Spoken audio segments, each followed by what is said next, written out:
गांव का प्रधान प्रमुख बन सकते हो और आप MP MLA बन सकते हो, आप सिपाही दरोगा बन सकते हो। बाबा साहब अम्बेडकर से पहले इस धरती पर हमें सरकारी एम्प्लॉइज बनने का और सम्मान से जीने का कोई अधिकार नहीं था।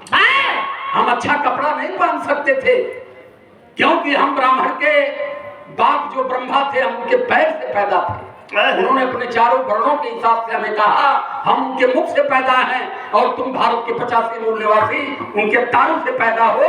हमारे परम पिता ब्रह्मा कहते कि तुम सेवादार बन के पैदा हो, तुम्हें बढ़िया कपड़ा की जरूरत नहीं है, तुम जो बढ़िया चीज पाते हो ला करके हमको खिलाओ। तो बाबा साहब अम्बेडकर ने हमें इस हैसियत में खड़ा कर दिया। लेकिन आते आते अभी 75 ही साल में बाबा साहब की वो अहमियत, वो हैसियत, वो ताकत ये मारने के पूरे फिराक में है, पूरा कार्यक्रम बना चुके हैं।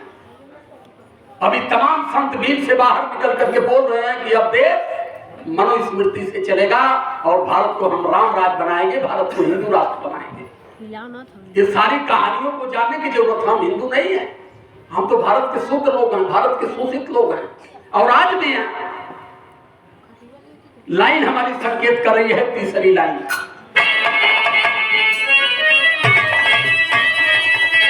बजे हम कहा सर्व झूठ है सरस्वती,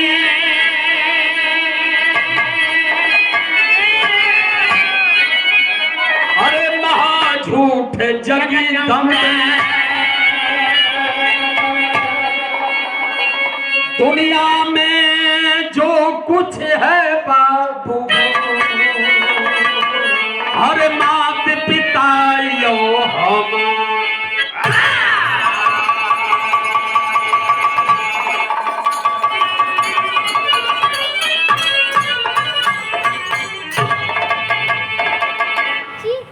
अब तक के इस विरह के 30 साल के अनुभव में हमने सबसे बड़ी देवी अगर किसी को पाया तो अपनी माँ को पाया।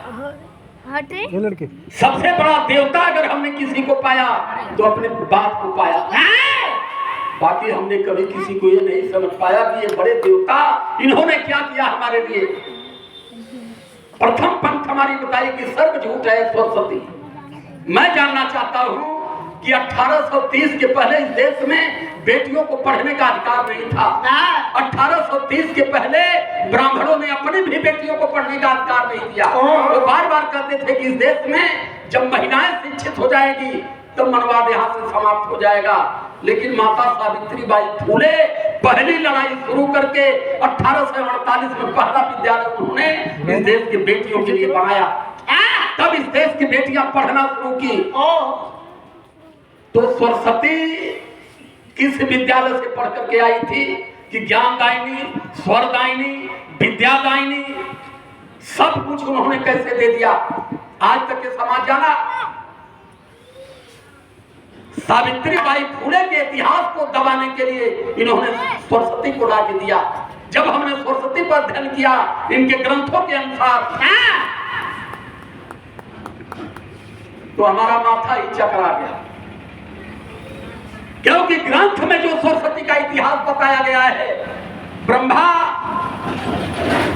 हमने कई लोगों से पूछा, लोग कहे कि ब्रह्मा की बेटी है सरस्वती। हम कहे अरे जय कहा गए मास्टर, हवा बड़ा सही दिया, हमें चला दिखा। सरस्वती को किसी ने कहा कि ये ब्रह्मा की पत्नी है, किसी ने कहा ब्रह्मा की बेटी है। हमने इसका पुख्ता प्रमाण जुटाना शुरू किया। इलाहाबाद के वेद मंदिर में जाके ब्रह्म पुराण का हमने अध्ययन किया और जब ब्रह्म पुराण का हमने अध्ययन किया तो ब्रह्म पुराण में ये मिला कि सरस्वती ब्रह्मा की बेटी थी। जब बिछोट हो गई, जवान हो गई तो ब्रह्मा ने उसे अपनी पत्नी स्वीकार कर लिया, उसे अपनी पत्नी बना लिया। उसको ये सब कहते हैं ज्ञान दायिनी, स्वर दायिनी। कितना विद्यालय उन्होंने बनवाया, कभी ये समाज समझ पाया। लेकिन ये समाज गधों की तरह लेकर के उसकी फोटो को अगरबत्ती धरा धरा के, अगरबत्ती दिखा दिखा के उसी से ज्ञान मांग रहा है। पूरा इतिहास अगर उनका खोल दिया जाए तो उनको चड्डी भी मिलने वाली नहीं है। देवता का मतलब होता है देने वाले को देवता कहते हैं और लेने वाले को भिखमंगा। इस देश में जितने देवी देवता हैं, कभी 5 फूल बतासा, कभी नारियल सुंदरी, कभी खस्सी भेड़ा, कभी मुर्गा मछली। हमारी गैंग के हणावा बाबा नारी को हणावा बाबा के दरोगा जानत नहीं है। हणावा बाबा के कि हम खाली मुर्गा मछली चढ़ेले या दारू चढ़ा। ऐसे देवता हैं कि यहाँ कुल चढ़ा, लेकिन ये देवता दिए क्या कोई प्रमाण नहीं है। जो देवता सब कुछ दिया उस देवता को जय भीम कहने में भी ये समाज अब तक पूरी जबान पर बैठा नहीं पाया। जय राम कह दिया, लेकिन जय भीम कहना अब तक ये समाज समझ नहीं पाया। तीसरी लाइन हमारी थी कि महाझूठ जगदम 18 हाथ की मैया 9 दिन आके भुखाती है। कहती है कि 9 दिन तुम भूखा रहो। मुझे सिर्फ आप बता दे, पढ़े लिखे आप सभी लोग बैठे हैं, कोई माँ अपने बेटे को या बेटी को भूखा रख सकती है? वो कौन सी माँ है जो 9 दिन अपने बेटा और बेटी को भूखा रख करके कहती है कि 9 दिन भूखो तब हम तुमको आशीर्वाद देंगे? लेकिन जो माँ है, माँ 1 घंटा बेटे और बेटी की भूख को बर्दाश्त नहीं कर सकती। क्यों माने हम उस माँ को माँ माने? क्यों धरती को माँ माने? क्यों गाय को हम माँ माने? हम माँ उसको मानेंगे जो माँ हमें जन्म दिया है। तो हम चलते हैं उस देवता की तरफ। उस देवता की भजन है, ये वंदना हमारी हो। ये समझ जितना गवैया बिरहिया बजवैया कहत कि सबकर बिरह घूम घूम बंद करा दो। बतवा सरस्वती के पूजा पर ही रोक अंदर भैया हम काहे रोक लगाए? तो पूजा तो सरस्वती पूजा, तो गोबर पूजा, तो गौमूत्र पिया, हम मना थोड़े करते। लेकिन ये देखिए ओरिजिनल वंदना क्या है।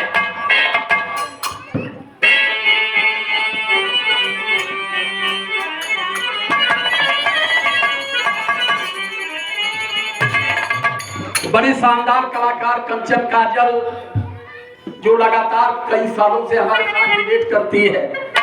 जब इसको हम बताए कि वहां चल रहा है, कलर को खरमसवा में कर दिया, हम गली भूते कर दिया, कलर भूते कर दिया। हम गली चले एक बार देखो जरा भूत किस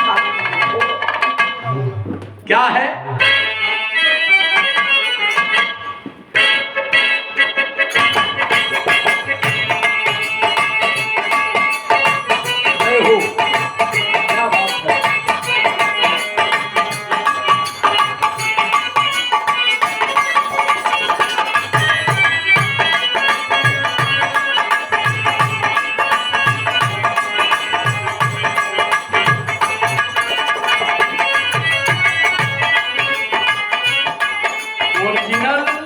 भगवान का नाम बताने जा रहा हूँ, क्योंकि हम भगवान नहीं कर सकते, लेकिन समाज भगवान पर भरोसा करता है। तो मैं उस भगवान की बात भूत का समझी नहीं आजैया समझियाना भैर तैया भी वो भूते रहो। 100 रुपये सादर सम्मान करते हैं। सादर जय भीम मैं मुखा शुरुआत करता हूँ।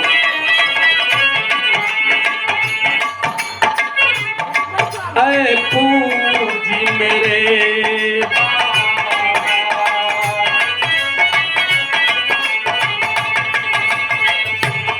ऐ पूजी मेरे बाबा भगवानी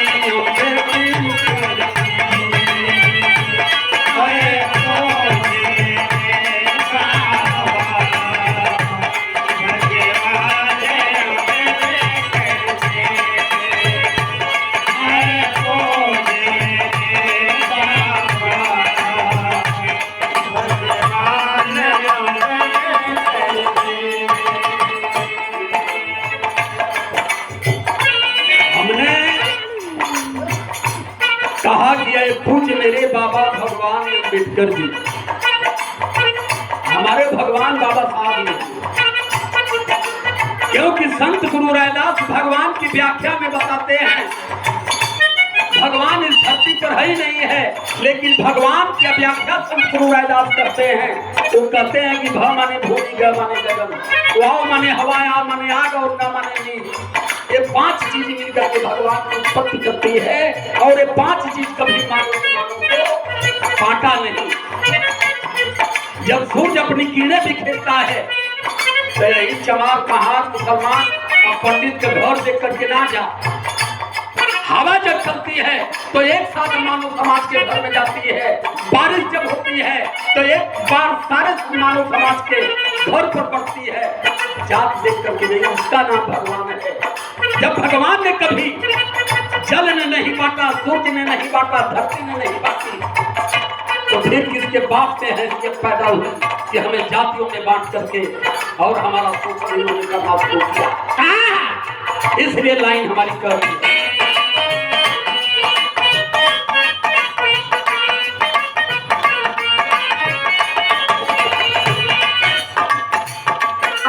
पूज मेरे बाबा, पूज मेरे बाबा, भगवान पूज मेरे बाबा, भगवान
मनुस्मृति के हिसाब से मानव कुल में 4 वर्ण हैं और ये चारों वर्ण हिंदू कुल में हैं और 4 वर्णों में सबसे ऊंचे बाबा साहब अम्बेडकर।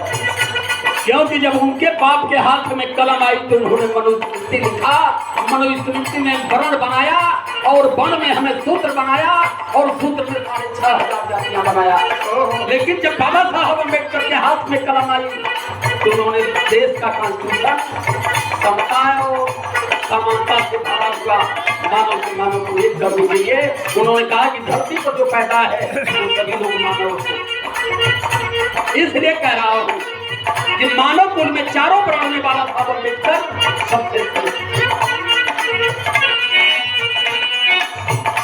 ऊंचे हो बहुत सबसे तुम चारों वर्ण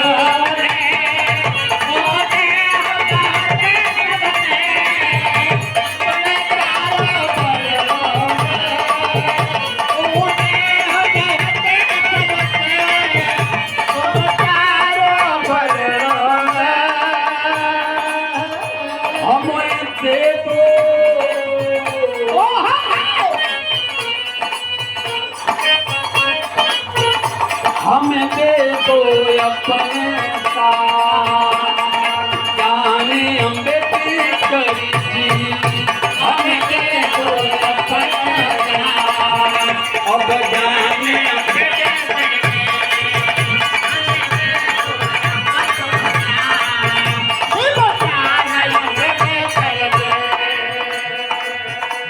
मैंने अब तक के अपने अध्ययन में समझा इस चीज को क्या है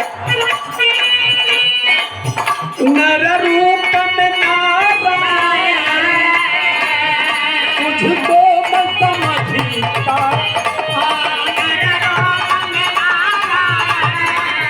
तुझको मैं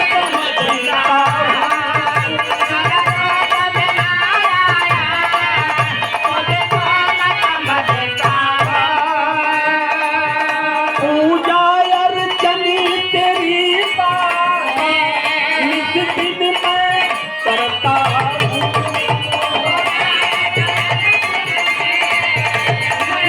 मैं करता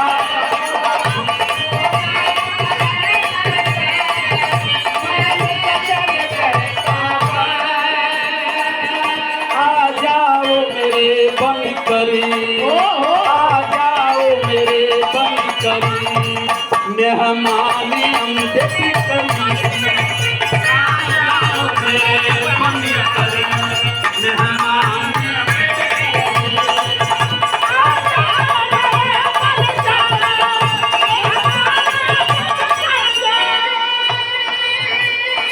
आखिरी लाइन है और आखिरी लाइन में प्रथम संकेत है और ये बड़ी खुली बात कर रहा हूँ। इस बात को सुनने के बाद पत्थर की मूर्तियों से अगर मुंह भर नहीं कर पाए तो आने वाले जनरेशन को आप बचा नहीं पाएंगे। आने वाला जनरेशन को अगर आपको बचाना है तो बाबा साहब अम्बेडकर को जानना पड़ेगा। इतना बड़ा ये अमिलो गांव है और इतनी बड़े अमिलो गांव में किसी घर में वेद नहीं तो ग्रंथ नहीं तो हनुमान चालीसा जरूर होगा, दुर्गा चालीसा जरूर होगा, रामचरितमानस जरूर होगा, लेकिन किसी घर में संविधान नहीं होगा। जिस संविधान में हमें कैसे रहना है, कैसे जीना है, हमें अधिकार कौन कौन सा मिला हमें पता नहीं है। हम क्या खोज रहे हैं, क्या पढ़ रहे हैं, मुंह से खाने वाली चीज गर्भाशय में चली गई अब आप सबसे बाहर निकल रामायण यही तो पता है और क्या पता। राम कैसे पैदा हुए, मुंह से खाने से। सीता कैसे पैदा हुई, खेत जोतने से। उनके बाप कैसे पैदा हुए, धरती खोदने से। आज तक इंसान पढ़ा लिखा इस चीज को समझ पाया कि क्या धरती खोदने से मानव पैदा हो सकता है, क्या हल चलाने से बेटी पैदा हो सकती है। बाबा साहब अम्बेडकर को 3 पंक्तियों में कह दिया, यह मेरे भारत के बहुजन समाज के लोगों को 3 बात केवल मेरी मान लेना। 3 बात अगर मान लिए तो भारत के शासक बन जाओगे। 3 बात नहीं मान पाए तो भारत की राजसत्ता कभी नसीब होने वाली नहीं है, शोषित ही बनकर के मर जाओगे। 3 बात में बाबा साहब अम्बेडकर थे जो दुनिया के सबसे बड़े विद्वान थे, भारत के नहीं पूरी दुनिया के, जिन्हें सिंबल ऑफ नॉलेज कहा गया। बाबा साहब अम्बेडकर कहे थे कि मंदिर की मूर्तियों से मुक्ति खोजना बंद कर देना, पंडित के पतरे से जोग नक्षत्र दिखा करके अपने भविष्य का निर्माण करवाना बंद कर देना और घर में बुला करके सत्यनारायण की कथा बंद करवा देना। ये 3 काम अगर बहुजन समाज कर दिया तो भारत का शासक बनेगा, और ये 3 काम नहीं कर पाया तो भारत की राजसत्ता कभी नसीब होने वाली नहीं है। बाबा साहब इतने बड़े विद्वान व्यक्ति थे, इतना बड़ा व्यक्तित्व था उनका, चाइना उनको समझ गया, जापान उनको समझ गया। 2023 के 14 अप्रैल को बाबा साहब अम्बेडकर की जयंती पूरी दुनिया के 158 देशों में मनाई गई। शायद आपके अमीरों की किसी कोने में मनाई गई होगी या नहीं मनाई गई होगी, ये तो नहीं जानता हूँ, लेकिन पूरी दुनिया के 158 देशों में मनाई गई। और सबसे बृहद पैमाने पर बाबा साहब अम्बेडकर की जयंती जापान में मनाई गई थी। जापान की आबादी महज 7 करोड़ है और भारत की आबादी 140 करोड़। भारत को स्मार्टफोन जापान दिया है, लैपटॉप जापान दिया है, मेट्रो जापान दिया है, बुलेट ट्रेन जापान दिया है। लेकिन यहाँ 133 करोड़ देवी देवता हैं, 140 करोड़ की आबादी वाला हिंदुस्तान कभी एक सुई नहीं बना पाया, क्योंकि यहाँ के लोग ज्ञान नहीं, विज्ञान पर भरोसा नहीं करते हैं, गौमूत्र गौ गोबर पर और भगवान पर भरोसा करते हैं। क्योंकि भगवान की परिभाषा बताने वाले वो भगवान ही कमा के खिलाते हैं।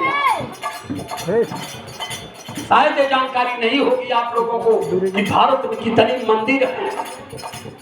अब एक मंदिर बढ़ गया, एक मंदिर अयोध्या का बढ़ गया, पहले भी था लेकिन छोटा था। इस तरीके के भारत में 6,77,000 मंदिर है और मंदिरों की कमाई ये 88 लाख करोड़ है। आरटीआई लगा करके लोगों ने प्रमाण निकाला है कि सारे मंदिरों की कमाई बता दिया जाए। 88 लाख करोड़ हर साल मंदिरों का टर्नओवर है। और भारत का बजट कितना जानते हैं? 27 लाख करोड़। 27 लाख करोड़ में पूरे भारत की व्यवस्था चलती है, सेना से लेकर के, शिक्षा से लेकर के, रेलवे से लेकर के सारे विभाग 27 से 28 लाख करोड़ में चलते हैं और यहाँ के देवी देवता 88 लाख करोड़ में चलते हैं। भारत के बहुजन समाज के लोग अगर दरिद्र हैं, गरीब हैं, अधिकार विहीन है, इसका कारण केवल देवी देवता है। इसी चीज को बाबा साहब खुले शब्दों में थोड़ी भर में समझा दिया। लेकिन आज तक हमारे कभी कोई मुख्यमंत्री, कोई एमपी, कोई विधायक जीत करके चले गए, लेकिन कभी अपने समाज को, अपने लोगों को सही बताने से कतराते हैं, क्योंकि सबसे ज्यादा डर यहाँ हमारे नेताओं को। आज तक हमारे नेताओं ने कभी नहीं कहा कि हमें वोट की राइट बाबा साहब अम्बेडकर ने दिया, सदन में बैठने का अधिकार बाबा साहब अम्बेडकर ने दिया। जब ये जीतते हैं तो भाग के मैहर देवी जाते हैं, भाग के विंध्याचल जाते हैं, इनकी हैसियत खत्म हो जाती है कि जाकर के कभी अपने क्षेत्र में बाबा साहब अम्बेडकर को हम लोग कम से कम माला पहना करके समाज को समझा सकें। आज जो हमारे नेता लात खाने के पोजीशन पर खड़े हैं, जगह जगह लतियाए भी जा रहे हैं, तो इसका सीधा कारण है कि वो देवी देवताओं से उनकी मुक्ति भंग नहीं हो पा रही है। अभी हम गए थे पर 3-4 दिन पहले गया में कार्यक्रम करने, वहां 2-3 विधायक जी लोग आए थे। कहे सर हम लोग आपको सुनने आए हैं और जो आप कहते हैं वो सत्य कहते हैं, लेकिन अब सबके मर्चा भी लगा था, क्योंकि इस देश में सत्य कहना, सत्य बोलना, सत्य मानना ये सबसे बड़ी चुनौती है। क्योंकि भारत का पूरा संस्कार ही झूठ की बुनियाद पर बनाया गया। यहाँ के सारे धर्म ग्रंथ झूठ की बुनियाद पर। यहाँ ये सब मान के बैठे कि आदमी गर्दन हाथी का गर्दन लग गया, कोई नहीं करने वाला नहीं है। अभी कल एक शादी का मुहूर्त हम लोग बैठ करके बना रहे थे, तुम भी थे ना? तो कहे कि बताइए भैया इस पर क्या लिखा जाए। हम क्या लिखिए उस पर नमो बुद्धाय जय भीम करके डेट बना के एक जने वहाँ बैठे रहो, कहना नीचे वहाँ जय गणेश भी लिखता है। हम कहे जहाँ बुद्ध हो गए वहाँ गणेश को क्यों खेल रहे हो? क्योंकि बुद्ध ने कभी इस चीज पर भरोसा नहीं किया। एक जने कहना कि शनिचर पर्व था, हम कहने कहा कि वो मरद जियत रहा वो दिन शनिचर के केहू जनमत ना। हम कहने जिस चीज का प्रत्याग चल रहा उसको पूर्ण रूप से प्रत्याग करिए और मैं शनिचर और मंगल मत ठहरिए। मरे के, जिये के, जन्मे के, खाए के कुल रोज हो बतिया चला तुम सरकार देगा।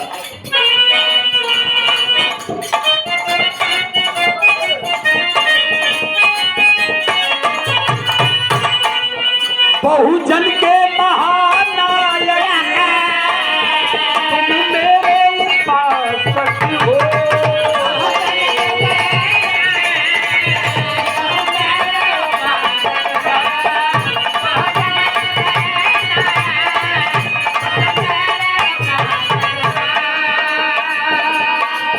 मैं मूर्ख या नारी हूँ, तुम ज्ञान प्रकाशक हो।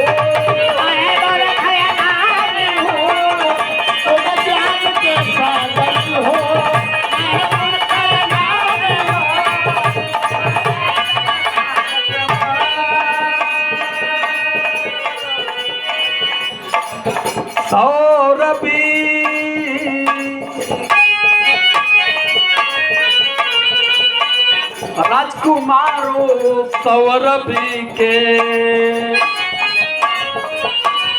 राजकुमारो सौरभ के तुम साने अमृत नहीं।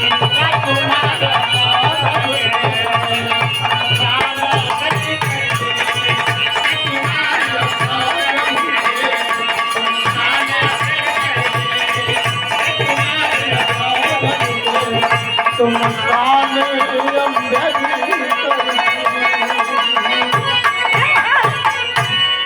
दिखाई